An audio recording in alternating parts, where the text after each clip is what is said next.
Hello everybody, my name is Brian Kelley and welcome back to a special edition of Talk of the Town. That's right, a special edition. I'm here with Marianne Raul. How are you, Marianne? Right. And Julio Ricardo Varela. That's right. And the reason they're here tonight is because I'm concerned. Now, we have in 13 days, and you're going to see this at different times, in just a few days there's going to be election.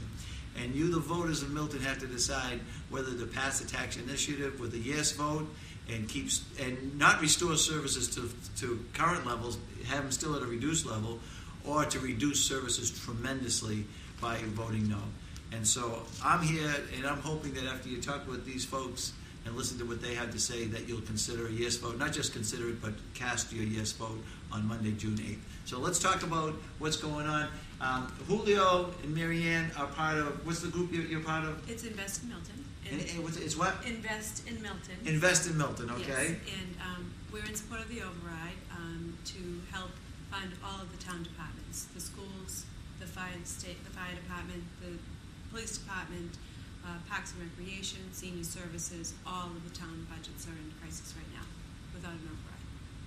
So that's why. So you're part of a group. You and Julio. What's this group's intent? What are you trying to do? It's pretty simple. We're a bunch of volunteers, Milton taxpayers, Milton voters, and we are sharing information, working, getting the facts from the town and from the schools, and basically asking Milton voters to help out and vote yes on June 8th. All right. Simple as that. Okay, so that's what we. Now, why? Okay, someone's sitting at home tonight watching Talk of the Town. They go, "What happened to Thatcher Farms?" Okay, we're off the milk trucks, folks. Right. And so, Marianne, why should I, as a taxpayer, vote yes?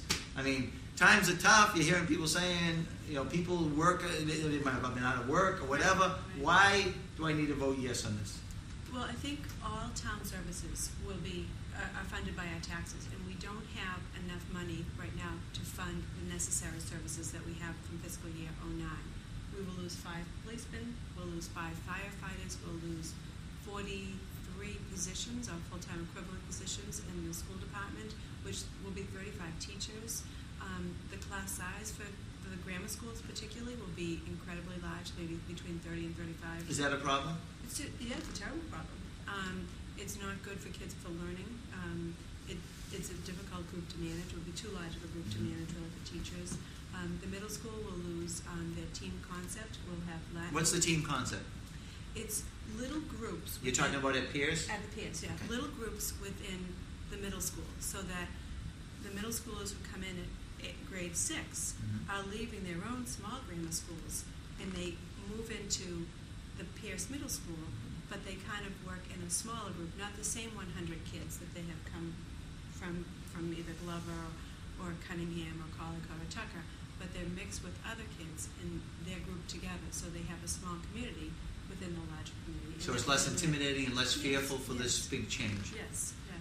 And the high school could lose accreditation because if they have, if we have to reduce the number of hours mandated by the state of classroom hours, and we have to reduce what our high school graduation requirements are, we could have a problem with accreditation. Okay, so if we lose accreditation, what does that mean?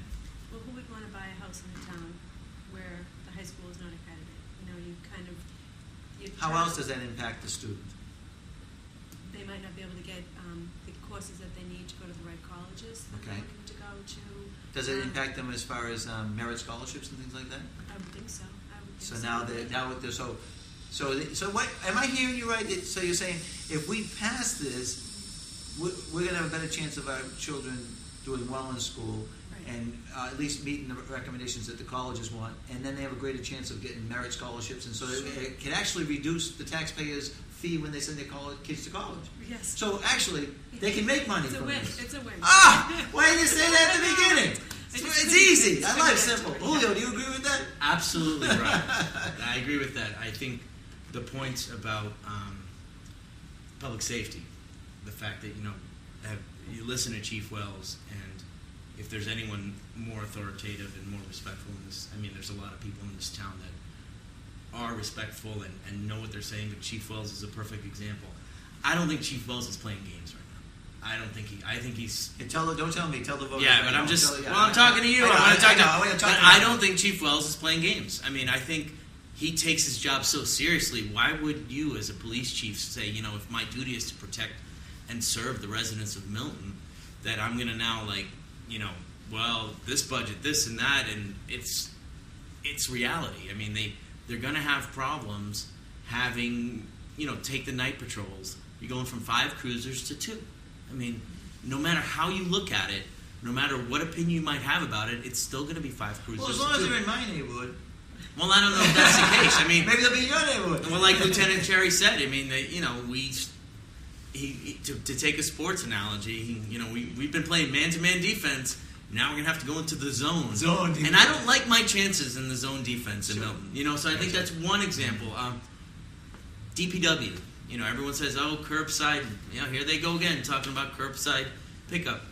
Talk to the DPW. I mean, right now there is no director of DPW, so the people that are there talking about it are the guys that are working it. I mean, they understand what the issues are.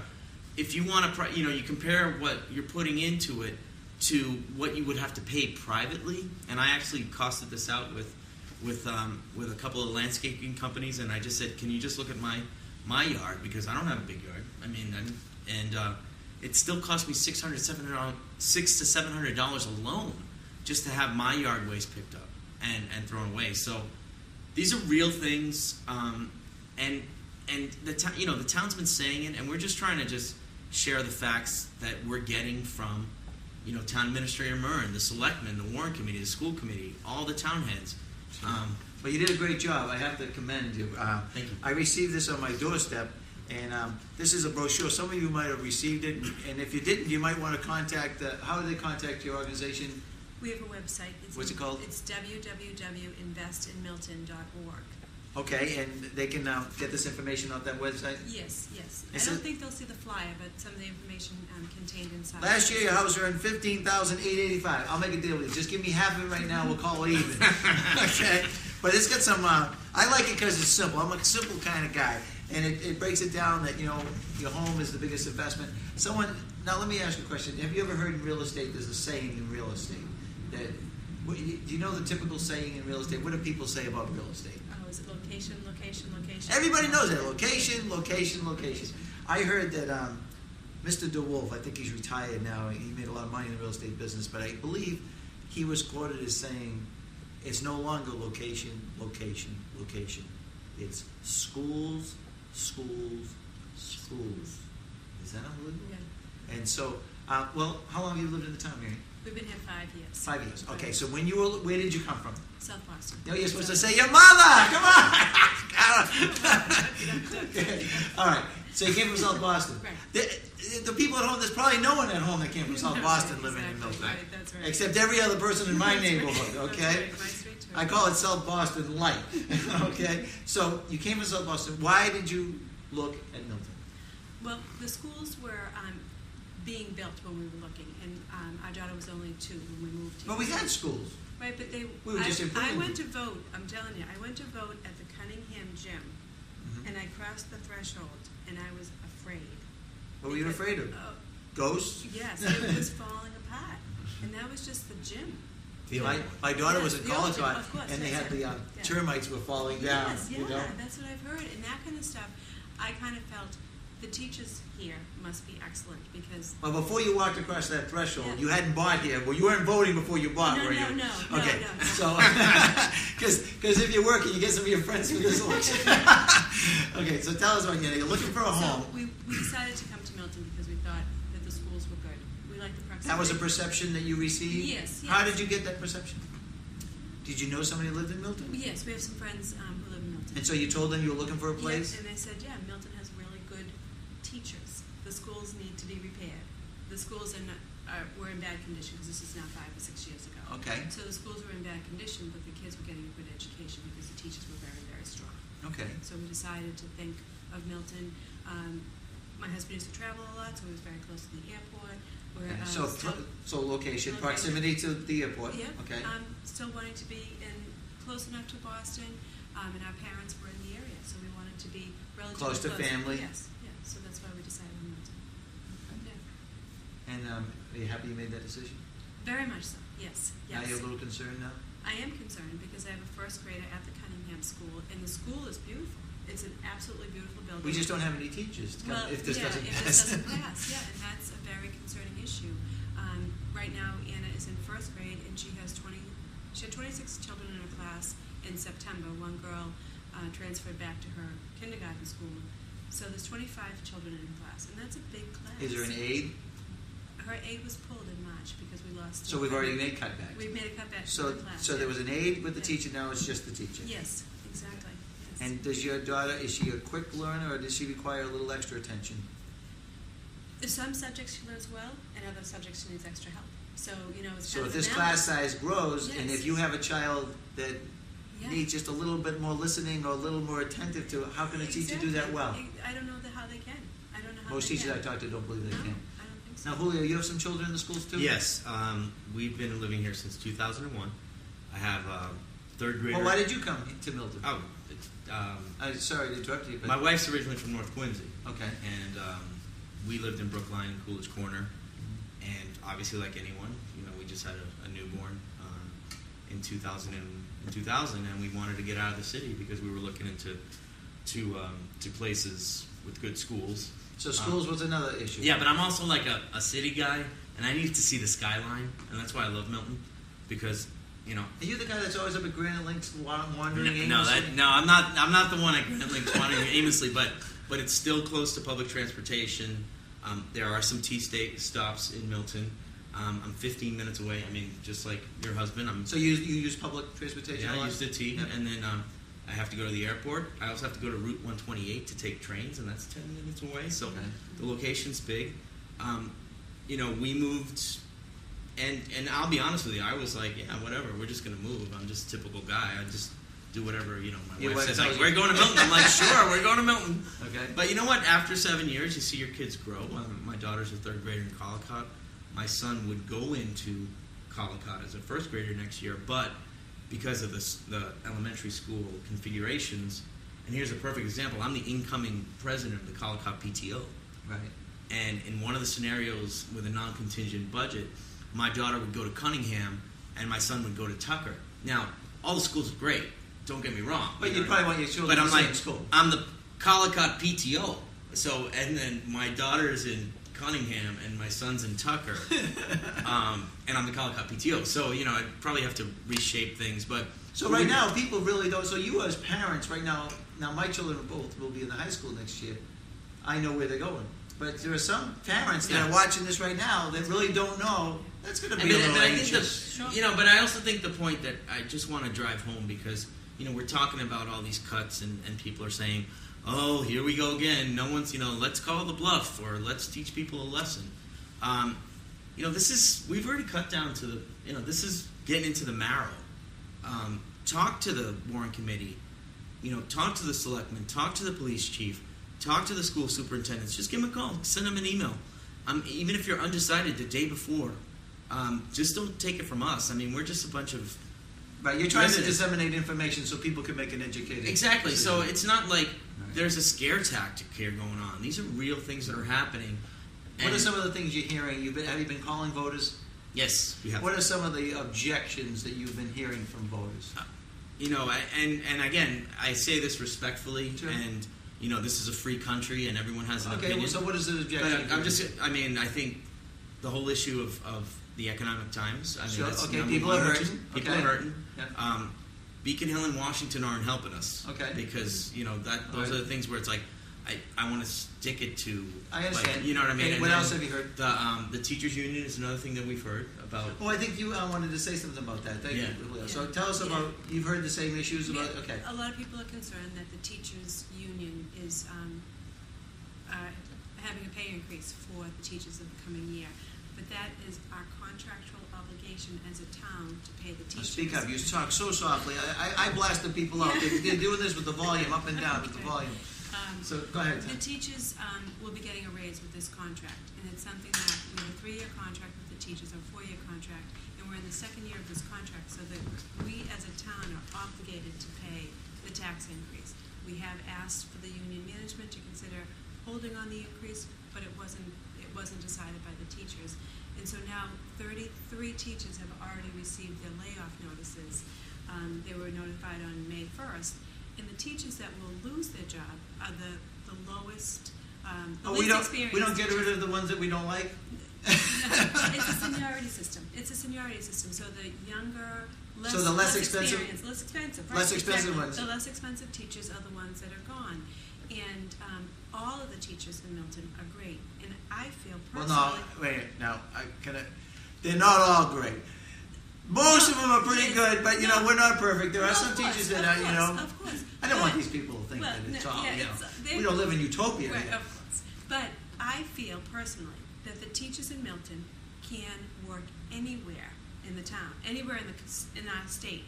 Okay. But we want the best to come work for us. So we want to treat them well. We want to treat them like we would like to be treated.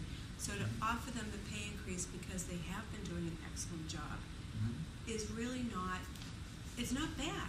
I think that some people are angry, Well, I think there's frustration, and I think there's a couple of things that have come out for it, and we've addressed it. And you know what? Once you talk to people and you say what, you give them the reasons. First of all, like I said, I'm in education. I wish teachers could be paid like doctors and lawyers because they do amazing things with our kids. And but I think there's a couple of things here that are going on. For people in the private sector who are saying, I haven't gotten a raise in 3 years. I want to teach someone a lesson. I'm gonna paraphrase my wife, who's a town meeting member like me in Precinct 8, and she got up in front of a town meeting, and she said has the same opinions than we do, and basically said, for that 1 second that you want to teach that person a lesson, who's going to get hurt in the end is you. You're going to get hurt. You're going to get hurt because by voting no, you're just, the services are cut drastically to the schools. Then we talk about the public safety issues. We talk about the DPW. So in the end, we're hurting ourselves. And there's something that really just... Sure, but I think what the voters are, I think they're just frustrated. They're frustrated because there's little they can do about the union agreements. And those were made prior to this economic collapse. And we were still struggling financially then, so it's not like we gave them the world. Okay, they got a contract. It was good faith negotiated, and and we have to stick to it. We have to stick to it. That's right. The town, everyone negotiates in good faith. Right.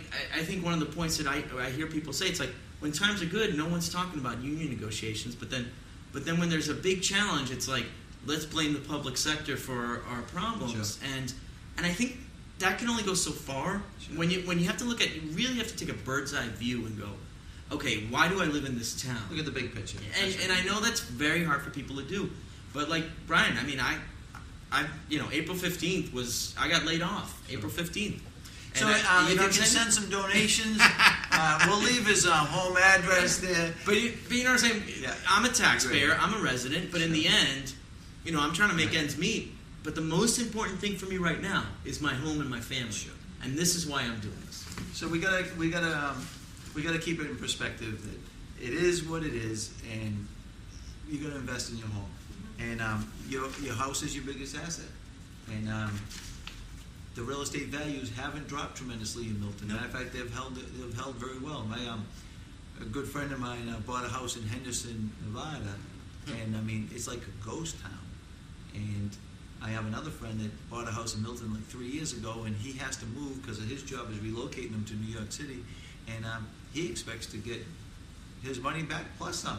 And so that's a completely different story. Yeah. And does Henderson, Nevada have 6 new schools and a brand new library? Have you checked? They have everything brand new. Do they? But everybody's nobody's using gone. it. Nobody's using home. it. Yeah. No one's using it. But it seems to me that you came here for the schools. There's some homes in my neighborhood. I live in East Milton that are for sale, and most of the people that have come in, schools are a concern. You know what I mean? And so. Can I just say that living in the city, you don't have a choice. Most people don't have a choice. You send your child to a private school. Okay. Because you really don't have a choice to send them to the public schools. In Milton, we have a choice. We can send our child to the public school, or we can send our child to the private schools. I want, personally, for us to maintain that choice, rather than just having the public schools kind of, cut away so that it's not even worth sending your child. Right, but at the same time, even if I could, I mean, I had to do private preschool for my son because out of necessity. and my daughter, because there was no preschool. But if you asked me today, like, can you put your 2 kids in a private school, and I'd be like, no, I can't. So, this is a good deal for me. You know what I'm saying? So we need the help of voters at home. We need people. Yeah. We need people to get the facts if you're not sure, ask the questions, and then vote for the override, because it's going to be good for all of us. Now, it might cost you a little bit more now, but you'll get that investment back when you sell your home someday, whether it's to retire it to Fuller Village, or if you get transferred or whatever. Yeah. And if you're like me, if you live in a house that's less than, what did you say? What is the average? Give me that again. The average price of a house. We know this because this is our second time filming this, because I didn't have the audio on. So what's the bottom line? What's the bottom line? So what was the average house? How much? Tell us the bottom line. It's $529,533. Can you be more specific? 529 what? 529, 533. Okay. Which would, so how much does this mean to me? That would be $30 a month. 30? You people are out of your mind. You mean $1 a day we're talking about? Yes, $1 a day. Well, we need to put it in that perspective, because some people are buying cigarettes at more than $1 a day. So, you know what I mean? They say wine sales are up in the economic depression. But we're not. But again, we're not belittling the fact. I mean, $30 a month. People, we don't make want your to own laugh wine. that. We don't want to laugh that off. But at the same time, it's not when you're doing your budget, and if you go, okay, here's what we have to do, and public safety, schools, DPW, yard waste, $30 a month. Okay, it's cheap. It's a good deal. It's a good deal. Yeah, and it's important. I mean, we need things like, and people say, well, what is it we're getting for our money? Look at the lines just on the roads. I look at Granite Ave; they're all worn out. I mean, we need people to repaint lines. It becomes a public safety hazard. Right. Did you know that there are over 10,000 students in Milton? If you add the private colleges and Milton Academy and things like that. No. Do you know there's over 90 licensed daycares in the town of Milton? And do you understand that creates thousands of calls to 911? And so, just when you call, someone else is calling. When your wife is calling, right? Yeah. Someone else is calling. Yeah. And so, I interviewed, I filmed, Chief Wells did a symposium or some kind of like a forum on what the Milton Police do so you can understand what you're getting for your money. And it's so much more than I ever realized. And I like what they did, but I'm impressed. And so that's going to be available. There's going to be a link on the police website, so if you want to look at that and hear what he had to say, if you didn't have a chance to go to one of those community forums. But there's going to be some drastic things happening if we don't pass that, the override. And I was talking to Kevin Sorgi today, the former treasurer of Milton, and he told me that when the rating agencies such as Standard & Poor's look at a town such as Milton, and they realize that there's not a large commercial tax base at this time, and one of the factors they did in just giving us a good rating was the fact that the voters have been willing to pass these overrides when needed. And that has saved us money over the years, and it will continue to help us in the future. He said the problem is if we do not pass one of these, is it gets into the media, and it's all about perception. Right. And all of a sudden, people start looking at Milton, they have problems. I don't want to go there. And it has like a chain reaction. And even if, you can take the property value angle, but even the people that say, well, I'm not going to sell my house, or, I don't worry about the property values, or I don't have kids in the system. There's things in this non-contingent, non-override budget that would affect you. I mean, Council of Aging, transportation, the transportation that they provide to 800 rides, that would be gone. I mean, even the cemetery. You're talking about the treasurer's office. You're talking about the home building inspector. I mean, all of a sudden, I was talking to the building inspector, and he was like, that just means that, if you're pulling a permit, it's going to take you longer to pull a permit and have your home checked before. So if you're doing renovations, which time is money. So what if you're living somewhere else where you haven't worked? This is not this is not a school override. This is a town override, and it's all the services that we have. School, DPW. We can go through all the town departments, and we have all that information. And the reason the schools are such an important part is because they do take up most of the budget, but that's because it's the largest expense in the town, and that's just part of it. But the state only contributes about 17.5% towards the budget, and we have to pick up the other 83.5%, or 82.5%, right, to our tax, to property tax. So I want to, before we close out, I want Jeff Cruikshank is here, and he's a former school committee member. Oh yeah, he's kindly running the camera. He ran the camera when we had no audio. So, Yay. so Jeff, I want you to come over here and say hello to the voters at home, please. Jeff, tell them why you got involved with this group, Invest in Milton. First, I want to clarify, Brian, were you blaming me for the lack of audio the first time out? Yes, because I don't ever take responsibility. No, just kidding, Jeff. Oh, jeez. Well, I got involved when this was just getting off the ground 5 months ago or so. Early on, I heard that Chief Wells was very concerned and was eager to help out with this effort. It turned out later that a combination of the Revelist tragedy and some rulings from the State Ethics Commission discouraged him and others from being active participants, but their hearts are with us, and I wanted to thank him for helping us get off the ground early on. I was on the school committee for many years, the school building committee for several years, been in town meeting for a lot of years, and I have no doubt that our budgets are closely scrutinized across the town, and I'm always amazed when I hear people say there's fat in the budget, there's money leaking out the sides, we don't think creatively, we aren't focusing, we aren't bringing talent to bear. The fact is the warrant committee spends 2,500 hours collectively between October and March on our budgets. Every single dollar is scrutinized many times over. And this year, I think for the first time, certainly in my recollection, every single elected and appointed town official is pulling for this override. Right. And it's not because suddenly we all started thinking the same way. It's because the need is so compelling, and these departments will be hurt so badly. And this is the first time in my recollection when we will actually lose enough police to hurt the shifts. It's the first time we'll lose enough firemen to close a fire station, except Atherton Street was closed many years ago and then reopened. Since Atherton Street was closed and reopened, that whole part of town has been built up substantially. Curry College has expanded. Fuller Village was built from scratch.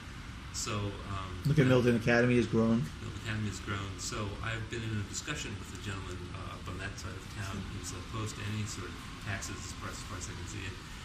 And I just said to him, which fire station do you want closed? Do you want the one in East Milton closed? The one that guards the expressway and guards that side of the expressway? Or do you want the central station closed, which guards my part of town? Yeah. Do you want Athens? We can draw straws. We can draw straws once a week. We can draw and move them around. And I'm being lighthearted about it, but the consequences, the stakes are huge.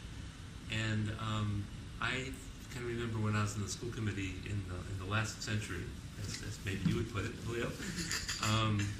We had a lot more in the system then, and we didn't think we were luxurious then. It was a pretty tightly run system, and year after year we've taken out more and more and more, not just from the schools but from other town departments, and now we're up against it.